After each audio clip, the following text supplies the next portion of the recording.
In many cultures, death is treated as a single moment, one breath, and a person is gone. But for the Toraja people of Indonesia, death is not an instant event. Instead, it is understood as a long social process that unfolds slowly over time. Among the Toraja, among the Toraja, a person is not considered truly dead immediately after biological death. Instead, they enter a sort of transitional state and are often referred to as the sick one. During this period, families continue to treat the deceased as if they are a living presence.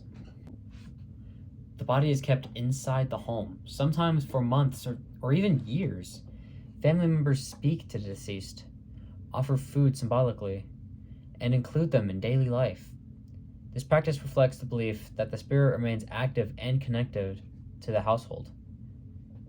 Rather than forcing an abrupt separation, the Toraja culture allows families to gradually acknowledge loss.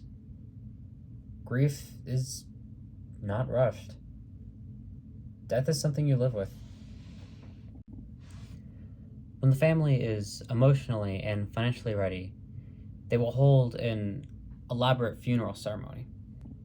These funerals can last anywhere from several days to weeks and involve chanting, traditional dances, music, large communal feasts, and the ritual sacrifice of the water buffalo.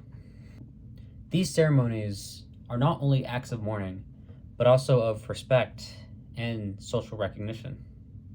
The size and scale of the funeral reflects the family status and their commitment to honoring the deceased. Through a ritual known as mane, families periodically exhume their ancestors' remains to clean them, redress them in fresh clothing, and honor them once more. This practice is not viewed as disturbing, but an expression of continued love, care, and responsibility. To better understand why Droha sees death this way, sociology provides three powerful perspectives. Structural functionalism views society as a system whose parts work together to maintain stability. Treating death as a long process reduces stress, shock, and allows families to grieve gradually. Keeping the deceased in the home preserves routine and continuity. And large funerals serve as community-wide gatherings that enforce kinship ties, social roles, and shared values. These rituals transform death from a private tragedy into a collective responsibility. Conflict theory focuses on power, inequality, and access to resources.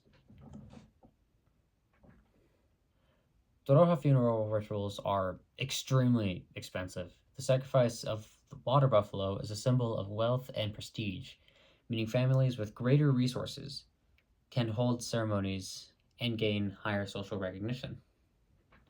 This reinforces social stratification within the community. At the same time, maintaining these rituals allows the Toraja to resist cultural erosion, preserving indigenous traditions despite modernization and outside influence.